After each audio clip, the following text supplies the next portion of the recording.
Hi, my name is Mike Bodie. I'm an actor and voice actor based in London, and today I'm going to be talking about some of my advice about working with voice actors in games.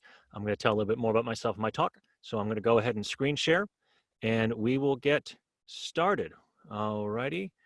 Let me just make sure that the screen here is big enough. All right, okay. Chrome, share, and what? No, that's not what we want. I want to do present. There we go. I'm sharing the screen. I'm going to presume that everything is okay and you can see my entire screen and not sort of half my desktop and half of and half of my browser.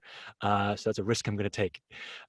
My talk is called Again But Better, How to Work with Voice Actors. So firstly, who is this guy?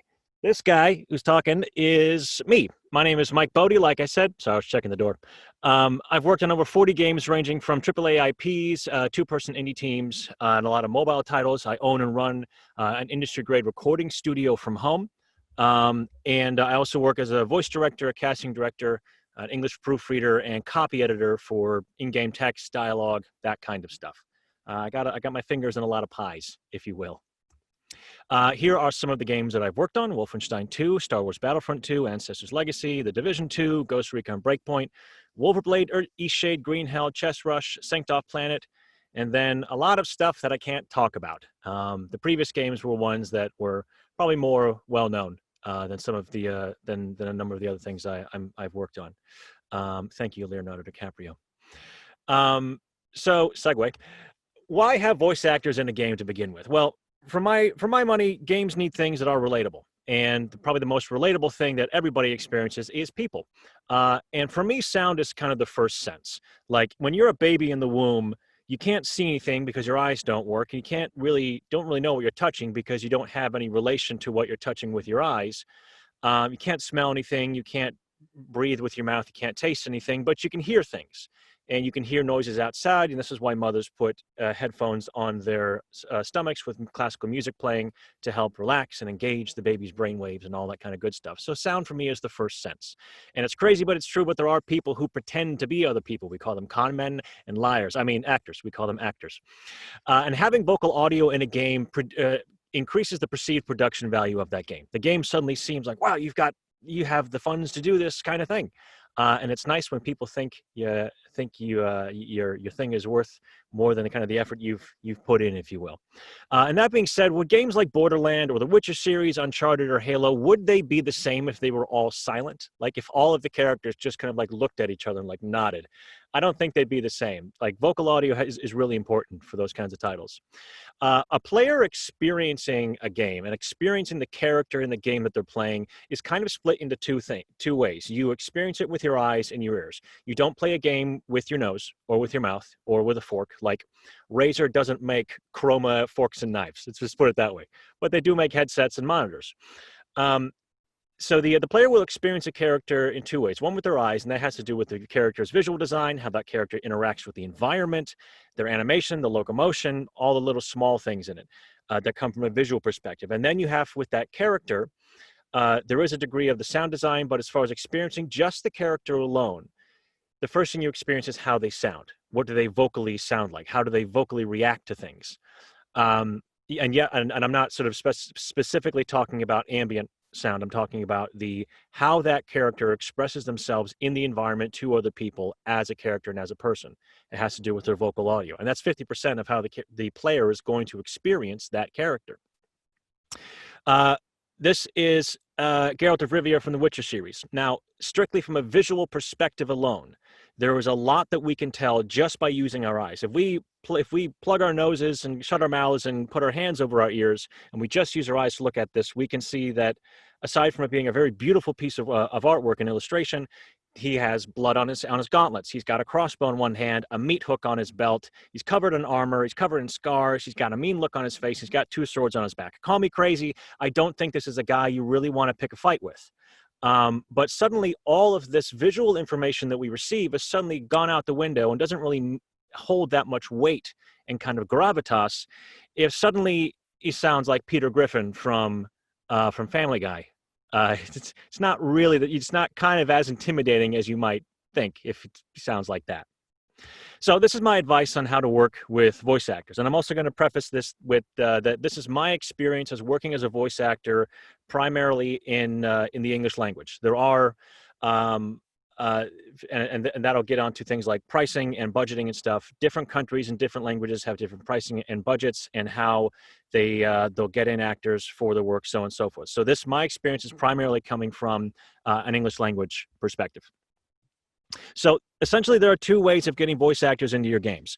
You can hire an audio outsourcing company to source the actors, audition the actors, get the actors in, record them at their setup, handle all of the dialogue and the admin and the text and the scripts, and then deliver the audio back to you. That's one way of doing it. Another way of doing it is you as a developer go out and personally source individual actors who have their own remote setups, who are able to record from home and handle the dialogue, the basic editing, audio, look at the scripts, liaise with the developer, and then send that off. For me personally, both ways are perfectly fine. At the end of the day, I get to do my job and I get paid, so I'm happy. The benefits, obviously, with going with an outsourcing company is that they handle a lot of kind of the legwork and a lot of the admin stuff. It will, however, incur a cost. It costs more. But then again, sometimes it's better to pay for stuff that you might not be experienced with, or if you're on a smaller budget, having to go and handle and source all the actors yourself might save you money. So there's pros and cons of both. I personally don't have a preference because, like I said, I get to work, I get paid, I'm happy. So how do you find actors? Is might be one of the big questions. Firstly, I would start off with recommendations and referrals. If you have other colleagues in other game studios and other development studios that you've worked with, or that who have worked with voice actors, ask who they would recommend. Ask who they say, hey, we worked on this project with this one voice actor. They were wonderful. We'd recommend them. Hey, here are their contact details, or we'll ask if we can get in contact with them. If that actor is being recommended, chances are they were easy to work with. They did a good job, and they were professional. So that's probably a good place to start. Next place to start, depending on what country you're in, because different countries will have may or may not have these kind of arrangements, is voice agents. So they are agents who go out looking for work for voice actors and voiceovers in all kinds of mediums. So commercial, corporate, e-learning, television, narration, documentary, and some of them will do voiceover, will do video games and animation and this kind of stuff. And so what the agent will do is they'll say, hey, voice actor on my books as a client, I've got this project. I want you to audition for it. If you get the job, then I get a certain cut of your fee because I went and found the job for you. They might have rosters of people who can do voices for games, in which case you could approach a voice agent or several voice agents and say, here's the scripts, here are the characters we need, have your actors audition for it, and we're going to listen to them and then hire them and sort out recording stuff afterwards. Another way you can do it is if you have actors from games that you like or your favorite games that have your favorite actors in them, you can contact them. You can find their contact details on IMDb either through their agent, or some of them might have a Twitter page or a Facebook page. Some of them are Twitch streamers as well. I'm sure you can drop them a note and say, hey, I'm from a development studio. I loved your performance in this game. We'd love for you to audition, or we'd love for you to be in this other game that we have. And I'm sure that they go, great, you're offering me work and I don't have to audition for it. This is wonderful. I'll take that. That's another way of doing it. You can also look on Twitter and do what is called an open casting call. The problem with going on to Twitter is that it's the equivalent of taking your hand and sticking it into a piranha tank and hoping that you're going to have your fingers when you come back. Everybody on Twitter is a voice actor, but not everybody has experience, is professional, is good, or has the recording equipment necessary for broadcast quality audio or any of those factors. And it is not uncommon to be inundated with, say, 300 submissions for one part, which you will then have to go through and then find out, is this what we want for our game? Is this the right person? So on and so forth. And even when you pick them, you might go, oh, wait, they're actually a jerk. Or actually, they're really nice, but their equipment's not quite up to scratch, and it's not really what we wanted. It's doable. It has been done, but it's a lot harder because you have to deal with a lot more people. Expos and conferences. Before, in the time before Corona, we used to go to conferences and expos in person. I know, crazy, right? for me personally, one of my favorite things, and one of the things I did as kind of a business model, is that I would go to conferences, speak to indie developers, speak to game localization companies, to audio outsourcers, and say, hey, look, does your company need an English language voice actor who comes from a AAA pedigree and has an industry grade recording setup to help you guys? Or do you, indie developer, need a voice actor for this project? Do you need to find other voice actors? I'll be happy to help out. That's essentially what I do. There are plenty of voice actors walking around expos and conferences doing the exact same thing. Another thing, just to be aware of, there are sites known as P2P, which is pay to play. So essentially, the voice actor signs up, they pay a fee, and then the site will post breakdowns and for jobs that show up and that the actor can audition for. And if the client who posted the job on the site likes the audition, they'll hire them outside of the site, and so on and so forth. The problem is that a lot of these sites will scalp the budget. So let's say you've got €1,000 for a project. Let's say it's for a commercial that runs for a month or so. The site will go, okay, €1,000, great. We're going to tell the actors it's 500, but we're not going to tell you, the client who gave the €1,000 to begin with, that we're actually scalping the price and only giving the actor 500. We'll keep the other 500 for ourselves. This is not uncommon. It does happen. And I'm sure people on pay-to-play sites will go, oh, no, that's not the case. Of course, they're not going to openly admit it. The good thing about pay-to-play sites is that you can listen to actors' voice demos on them and then go find them outside of the site and contact them, say, hey, we heard your demo, we like this, we'd love for you to audition. That's what they can be useful for. Casting actors early or midway through is useful. I can't tell you how many times I've been casting a game and like a week later it releases. I worked on a big AAA project about a year and a half ago. I auditioned on a Monday. I went in to record on a Tuesday. They released the following Monday. So that was 6-7-ish days and a weekend with that they then put the audio out. You would not get an environment artist a week before your release. You wouldn't get a coder, you wouldn't get QA or a back end like a month before you send the game out the door. Unfortunately, with voice actors, it's kind of assumed that voice actor, get in, work your magic, and do your thing, and then leave. Unfortunately, that does happen. And often, and that's a bit of a byproduct of that. For example, I might work on a game for an hour, and I might provide something in the game that people make memes about on the internet because they love it so much. But I'll only work on that for an hour. But then as that player plays that game, they're going to experience my voice all the time. Like that'll always be an intrinsic part of the player's experience in that game is my voice, whatever the character may be. But it might only have taken an hour for me to record it, or 2 hours. Whereas you've been working with your team 9 to 5, 5 days a week for a couple of years. And so it's presumed that, yeah, we need audio. Put the actors in. Do your thing. Okay, great. Bye. It's like, no, I'm important too. Just like any other part of development, like audio needs to have an equal share of it. What did I write? I can't remember. Oh yeah, don't drop actors in at the last minute. That's the one.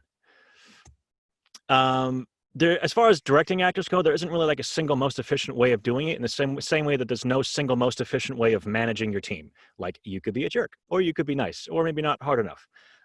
But all those ways kind of sort of work depending on the team.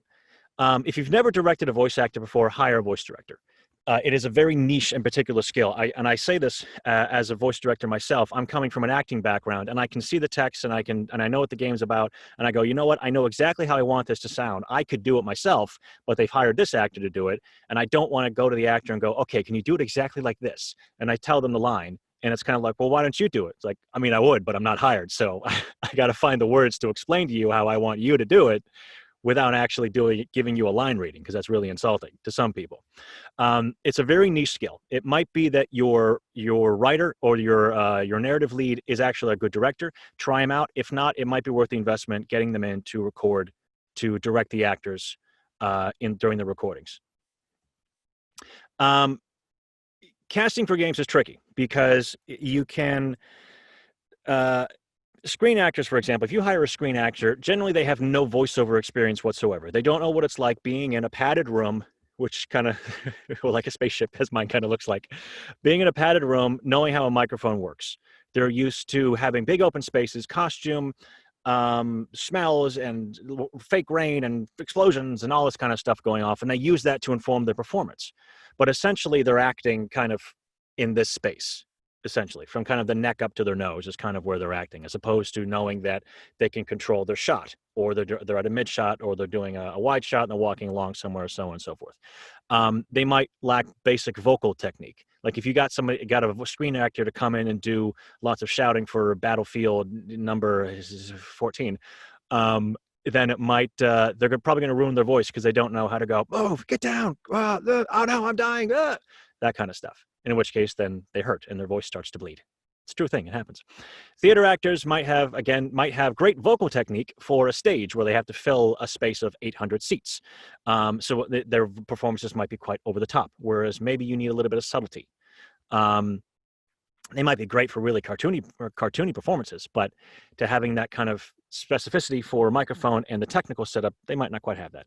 Straight up voiceovers, people who do commercials and corporate and documentaries and that kind of stuff, they are good at being voiceovers, but I would not consider them actors. Even though some of their job might have required some acting, I wouldn't put them on a stage and go, here's a 1,200 seater, you have no microphone, you have 8 shows this week. Okay, bye. I wouldn't put somebody through that. So in that respect, hire a voice actor with noteworthy game voiceover experience, or if they don't have noteworthy game experience, somebody who has radio experience in radio drama, because that will still require a very high level of acting specific for a microphone. Better yet, hire voice actors who play games. I know, crazy, right? I think I checked my Steam library and all the way back to my Game Boy Classic library. I think I own about 900 games. I know, and I've only played like maybe 100 of them. I get like the Steam sale comes up, and I'm like, I'm gonna have it all, and GOG as well. It's just like, I don't know what that is, but I'm getting it. It looks cool. Gamers get gamers. Like it's a lot easier to explain a game mechanic to a voiceover who plays games than it is somebody who doesn't. For example, I was auditioning for Star Wars Battlefront 2. I asked the developer, I said, is this an allied NPC? Is this line an allied NPC response to a player-driven character? And he said, yes. So I know that needs to be fast, loud, forgettable, and I just need to get on with it. Forgettable because you don't want it to suddenly turn into a meme, like Cheeky Breaky or something. Maybe that's the wrong one to analogize with. But whereas you don't want it to go, oh no, not that line again, so annoying. But I asked him that question. He said yes. So I knew all of those things immediately. I knew how to play that line. Now, I eventually got the job on that. But maybe that was why he's like, this guy, he knows what he's talking about. Get him in.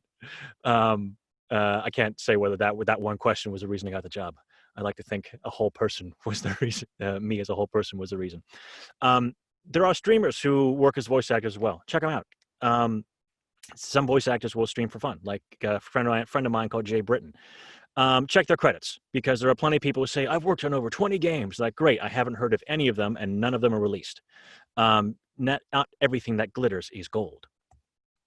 If you got to cast for a character with a specific background, find an actor with that specific background.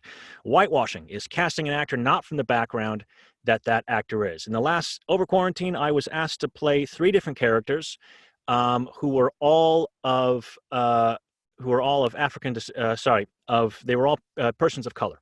One of them was Kenyan, one of them was mixed race, and the other one was, apologies, another one was African American. And I am clearly a white middle-class guy. I am 3/4 genetically Irish, hence the red hair, and 1/4 English. It is not appropriate for me to play that character. I have no experience of those characters, how they relate to the world, and their ethnicity and their background and their heritage. I just don't have that knowledge. Just because I'm a voice and I speak English and I've got a nice studio doesn't mean that I can play that character, and it's not appropriate for me to do that. So I said no. I said I'd help them find another actor who could, but I said no. And that's quite frankly how it should be. There are plenty of talented voice actors from the ethnicity that you're looking for. If you need an actor with a specific accent, find somebody with that accent. If you can't find somebody with that accent, find somebody who does it well. Then have somebody who does have that accent check that they can do it well. I can't tell you how many times I've heard American actors go and do a British accent, and it's awful. And I'm thinking, okay, which of the 47 listed British accents do you mean? These are important details, particularly in the English language, because I think I'll get to this later, accents denote a nationality, not just language, or not just sort of cultural, like where you're from in the country, like, oh, you're from the north or you're from the south. Yeah, like I said, if you need to check proficiency, get someone who has that accent, and they don't have to be a voice actor. Just get them to check it and go, yeah, that sounds good. Oh yeah, this is what I was talking about. I forgot, it was the next slide. In the English language, accents denote nationality. Canada, America, Scotland, Wales, Ireland, England, South Africa, Australia, and New Zealand all speak the same language. The difference is the accent of that language. Yes, there are a few words and slang phrases that are different, but largely they are all a different language. They are all the same language. So getting somebody, if you're localizing into English and you've decided that everybody in this place in where the game is going to sound like they are from this place, having somebody who sounds different but the character is still from the same place, it's a little bit awkward, because like, well, that's clearly somebody from a different country within English language speaking countries. For example, I worked on a project. I was playing a character set in medieval times. I was doing my best Polish accent. It was probably not great. But then the other character who spoke to my character, who was also supposed to be from the same area and part of the same like country, suddenly sounds like an American car salesman. And I go, this is like set in medieval times. Why do I sound like the way I do? And then suddenly this guy sounds like he's trying to give me 60% off like an Audi. Like, this doesn't make sense. And those things really stick out to players, and it comes across as lack of attention to detail. So particularly in English, accent denotes a nationality. And then it denotes class and culture and so on and so forth separately. I use Game of Thrones in English as a perfect example, whereby the accent denotes where they are from within Westeros. If you're worried about giving an actor too much information, get them to sign an NDA. Like 99% of leaks don't come from actors. There was a famous case of a lady who was working on a project for Disney. She talked about that she was working on it on Twitter. Disney sued her. And she could not afford, I think they sued her for like over $1 million. Disney does not screw around, I'll tell you that. And she said, I can't pay that. And they said, okay, well, you're never working for us again, and we're going to let our friends know not to hire you. Something along those lines. Like, if I talk about a game I'm not supposed to talk about, and I don't have express written permission from either the creative director or somebody on the team with the authority to do so, or even the HR or PR department of that development studio or publisher, I'm not talking about it. I'll talk about it when it gets released, because by that point, the public can access the game. But I'm not going to talk about it beforehand. So if you have to give out information to help me as a voice actor do the performance, get me to sign an NDA. I'm happy to do it. There's a company in London I go to. As soon as I walk in the door, I go, hi, how you doing? They say, hello, sign here. Like, before I even get a cup of coffee or put my bag down, they got me signing an NDA. Just have me sign an NDA, then you can tell me all about it. And it would help me with the performance because I have all the information. This is the law of audio. You get what you pay for. It's about as simple as that. David Greenberg's got a great quote. He says, if I do a job in 30 minutes, it's because I spent 10 years learning how to do that job in 30 minutes. So you owe me for the years, not the minutes. It's a bit like figure skating. Like, figure skating looks easy, but they've spent 15 years doing it to make it look easy. All right. So this is a breakdown based on English language game vocal audio recording pricing. Different countries have their different ways of doing it, but this is largely how it's kind of based within North America and the UK. I can't speak for South Africa, Australia, New Zealand, Singapore even, because I just don't know how they operate as far as recording voiceover for games. But this is, from my experience, based on North America and the UK. So you have a thing called a basic studio fee, particularly in this is quite common in the UK. It's known as a BSF. That is the minimum labor cost for 1 hour of getting the actor into the studio to record. Game voiceover is priced at words per hour, and different studios will have their different rates. They might do between 800 and 1200 words per hour. 800 and 1400 words an hour. Yeah, 800 and 1200. Did I say 12? Can't remember. For me personally, I tend to strike a middle ground of 1,000 an hour. If it's like 1,100, I'll probably call that an hour, but that's just me. Shh, don't tell anybody. It's being recorded. Everyone's going to know. Jeez. Yeah, and it has to do with words per hour. What you'll find is that initially that setup is a bit more expensive from the beginning, but over time, if you're recording a character who has lots of words, it's going to be cheaper. If you record word per word, you're going to find that initially it's cheaper, but then if you got to do 30,000 words, the price of that is going to go really high. So this is why pretty much every AAA project I've ever worked on does words per hour. They don't do per word, because words per hour over the long run is a lot cheaper. And I've never worked on a project where they've done per word count. It's always been words per hour. And that can range between $200 and $250, euros, pounds, whatever currency you work in. Sometimes you can do a day rate or a half day rate, particularly if it's a 4+ hour session, or you know that you'll be recording for over 4 hours over different days. The actor might be willing to work for slightly a lower hourly rate in the hopes of making that up in bulk. That happens. Audio production companies will likely have their own set structures. They might be flexible. If your cast is remote recording, you might have to negotiate rates individually, or you do one as a cast rate, as in like, this is what we're paying the acting company. And don't be upset if an actor says no, because they might be too busy for it. That has happened. Somebody says, hey, I've only got 50 euros. I need to do 2 hours recording. I go, your game looks fun, but the rate's kind of low and I'm kind of busy right now. I'm going to have to say no, but here are some people who I could recommend. Yeah. Okay, so a thing called buyouts. This is where it gets a little bit tricky. So different in the music industry, when your song plays on the radio, you get a cut of that song being played on the radio, paid out by the radio station or via PRS license. In game audio, and also similarly in TV, so for example, the film work that I've done, I get a residual once in a while every time it's played somewhere. I wasn't a huge part in some of the films. I get like 5 euros, like maybe every couple of months with an envelope. Go, yeah, I got my residual. It's like, great. I can buy a sandwich. Great, wonderful. In games, it's a little bit different, because there is the game acting is quite a new kind of thing. Whereas music and, so I'm just going to check the time here. I think I should be right. Music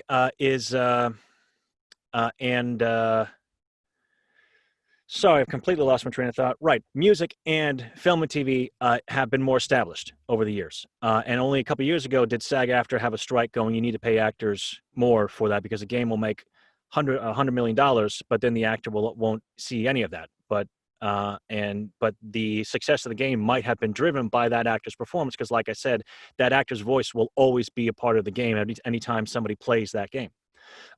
So what there is instead is what's called a buyout. What the buyout is that it gives you the legal ability to use the voice actor's performance audio in your game and make a profit from it. The actor won't get any percentages of the profit, but they'll be given a buyout so that you can use the audio in your game to make money from it. So the BSF, the basic studio fee, just covers the labor. That covers the actual doing of the stuff. If you decide to not use any of the audio, nothing whatsoever, not even a sniff or a breath in it, and you've said to the actors, we're going to record your audio, but we're not going to use it, you still have to pay for the actors for a labor fee. It's like getting a plumber into your house and going, can you fix this tap? Yeah, sure. It's like, oh, do I have to pay you? Because I'm not actually going to live here. The plumber's going to go, no, I fixed your tap. You pay me. Whether you decide to live here or not is entirely up to you. If, for example, UK copyright law also forbids the transfer or the sale of the intellectual property or the ownership of that property to a developer. So if you write the script, I perform it, and it gets recorded, I will always own that audio in perpetuity. The only reason you can use it in your game to make profit, and then make profit on your game, is by securing a copyright license in perpetuity. And hence that's where the buyout comes in order to secure that. Yeah, that's buyouts. You might have your actors come over to wherever you're based to record. You have to take into account travel, amenities, per diems, on-site location. Maybe they need a work or travel visa. You might have to rehearse the actors, which is you might have to have them rehearse a scene for 8 hours, particularly if you're doing performance capture or something, and then you shoot the next day. You got to pay for the time rehearsing it and workshopping it, because you're still using their skills to create that product, and you're also taking up their time. If they're rehearsing for you and working for you, they're not working for anybody else. That means that they can't make money for themselves somewhere else, so you need to pay them for the time. Using facial capture or getting facial capture or mocap or full performance capture, or even using their likeness, will also cost additional things. Like, I made this face. If you want to use it to make money, I would like a buyout, please. Thank you. Why are the costs seemingly so high? It's because they are. There's kind of no real other way around. It's like, why does a Lamborghini cost that much? Like, because it does. Like, Ferrari does not do Black Friday sales. As an actor, I'm technically unemployed. Like right now, I'm unemployed. I have no job. But I know that next week I'm recording on a game. So I know I have work there. I also pay thousands of pounds a year for subscriptions, new equipment, transport, doing my own emails, admin, following up with people. I'm a business unto myself. Like I am the product. I have to look after the product and all that kind of stuff. Um, Nobody's paying me to do it. I have to do it myself. So that those are things I had to take into consideration. It's essentially like, what did I say? Oh yeah, I'm the CEO and a janitor. Like I make my coffee, but I also clean up my mug as well when I'm done. Okay. Oh yeah, I already said this. Oh, my apologies. Yeah, like I said, if you gotta cast an actor from a specific background, find the actor from that specific background. Actors can't read your mind. If I don't have any information about the game, I'm not going to know what's going on. So if your world is set in a fantasy land and it is different factions are fighting each other, and knowing that information is going to help inform the performance of the line, tell me. Tell me what it is. I want to know everything. Show me the music. Show me the concept art. Show me the character. If you're not sure if you can show me, get me to sign an NDA. Have the writer in the room to answer questions, or somebody from the writing team. So if I go, hey, what does this mean? Then go, well, actually, 10,000 years ago, this guy killed his brother, and then he rose to the throne, but then he committed suicide because there was a dark force that came from another dimension and like twisted his mind, and now that dark force rules, but everything's fine now. Like, okay, great. So I should be sad. Yes, play it like you're sad. Like, that's useful. And I would love to have that. I kind of has cheeseburger, please. Pronunciation guides. You have created a wonderful MMORPG world with all kinds of characters and beautiful names, and everything sounds wonderful, except I don't know how to pronounce it. You do, because you made it up. But me, no idea. That's why it's useful to have a pronunciation guide for every single word that is not found in the English language, even if it's a word specific to, say, your native language. Like, not everyone's going to know how to say Zvadozic the same way. I grew up speaking I grew up in Germany as a kid, so I'm a bit more linguistically able. I'm sure I've butchered the pronunciation of Zvadozic. But have those available. I worked on a game recently, and it turns out that me and the other actor were pronouncing two different words, the same word, two different ways, except we were brothers. Our characters were brothers from the same town. It's like, okay. And it turns out the developer said, hey, can you go back on these lines and pronounce this word the way this guy's doing it? It's like, okay, yeah, that's fine. It's useful it's important to maintain consistency of pronunciation throughout the recording of the game, because otherwise it looks like lack of attention to detail. I worked on a Ubisoft project a couple months ago. They had a list of every word that was not found in the English language that they made up or that was specific to the world. They had somebody pronounce it, and then they would cross-check my performance to that performance and make sure it matches. Those things are important. If a line in the script doesn't make sense, change it. There is a difference between writing dialogue to be read in silence and writing dialogue to be spoken out loud. It's like if you read a book out loud, probably doesn't sound all that good when you read it out loud. But if you have a piece of text, and that goes the same thing with spoken dialogue, it's what Harrison Ford said to George Lucas about, yeah, I made the Kessel Run in under 12 parsecs. Like, I have no idea what that means. I do know what that means. I'm a Star Wars fan. Of course I do. But it's what, like Harrison Ford said, George, you can write this shit, but you can't say it. There is a difference between writing in silence and reading out loud. And so if when you read a line, you go, when I wrote that line, it sounded good. So yeah, it sounded good in silence, but it didn't sound good out loud. And it might be that you have to change the line on the day. Just change it. Make it better for it to sound good than to kind of go, no, this is the line. We have to say it this way. So, no, we have to make it sound good. That's the job. Placeholder audio. I've had a few times in the last year where I've been asked to do placeholder audio, and I've given them the price for it, and the developer goes, ooh, it's a bit much. And I go, no, that's the cost of the labor. If you decide not to use the audio that I've given you, that I've recorded in my studio with my equipment that I own using my time, that's your choice.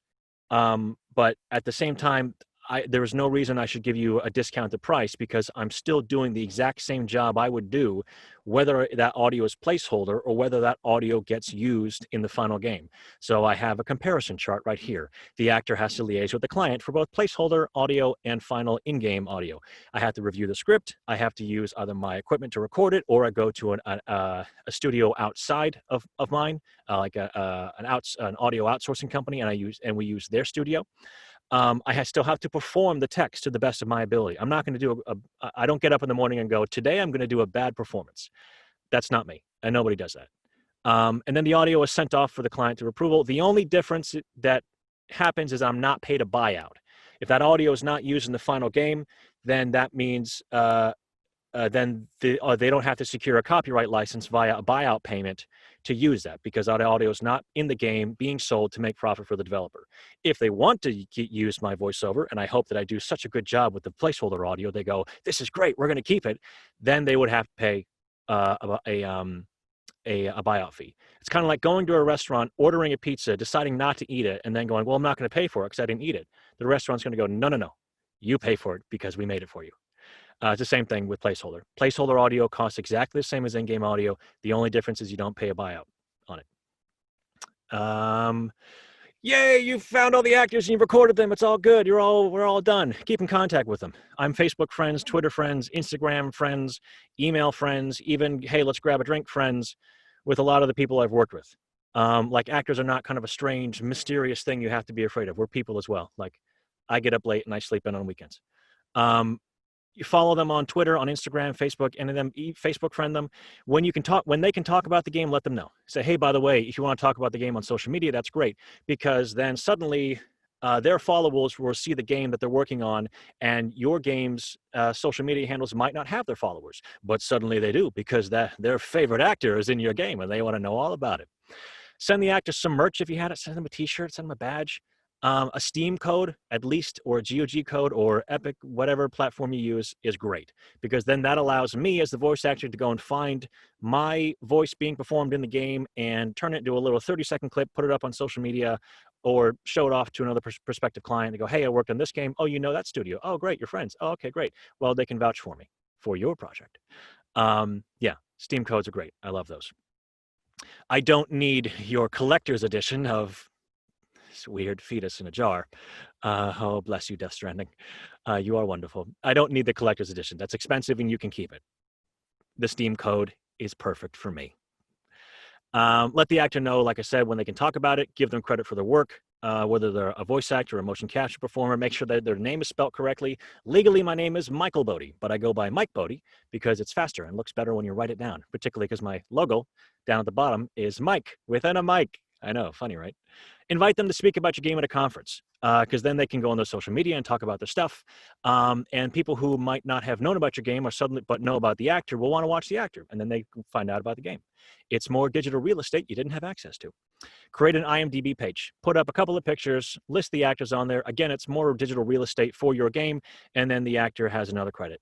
If you have it and you don't know the actor's name, the actor will probably eventually go and find you. I've added myself on an IMDb page for projects that I've worked on in the past. Here is a list of award schemes that include performance and voice categories. There are a number of them, but these are some of them. You are welcome to screenshot this if you want to look them up on Wikipedia or Google and see if your game and the actor performing in your game is eligible for one of these awards. Because then again, you can go, hey, our actor was nominated. And that's a reason to post on social media and also digital real estate, etc. And pause and screenshot and continue. Okay, so the takeaways. We are coming to the end of our talk. I think this is the last slide. Budget for labor and buyouts. Like, you legally cannot use a voice actor's voice in your game unless you give them a buyout to secure a copyright license to use that actor's voice in your game for you to make a profit on it. That is the law. If you look up performers' rights law in whatever country you're in, you will generally find a specific law that says you cannot use an author's work to make profit from it without remunerating that author for that. The author in this case being the voice actor. VO is expensive, but it also gives the perception of a higher value of the game itself as well. Don't drop actors in last minute. Cast them well before, because you might put the voice in and go, that doesn't work. But I can't tell you how many projects I've worked on that's like, oh, we're releasing in a week. This is great. We better get started. Cast who you want, not what's convenient. I might go up to an expo and I might speak to an indie developer and they go, great, we found this one voice actor. We're going to use them. It's like, yeah, cool. That's cool, man. Thank you. But I don't think I'm suited for this. No, it'll be fine. Cast who you want. Just because you happen to find a voice actor doesn't mean they're the perfect one. It's worth taking the time to find somebody who fits your project. There's no such thing as too much communication. Just tell me everything that's going on. I want to know. It's the actor's job to take all of the information and emotionally process it and turn it into a performance. NDAs, NDAs, NDAs, NDAs, NDAs, NDAs. Get me to sign one, and I will not tell a soul anything else. And be patient with your team and the actors. If you've never worked with voice actors before, there is a learning curve on it. So just be patient about it.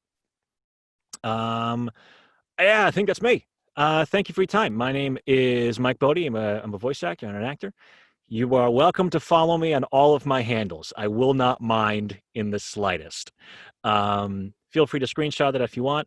Yeah, I think that's me. Thanks for your time. Much appreciated. Much thanks to Digital Dragons for having me.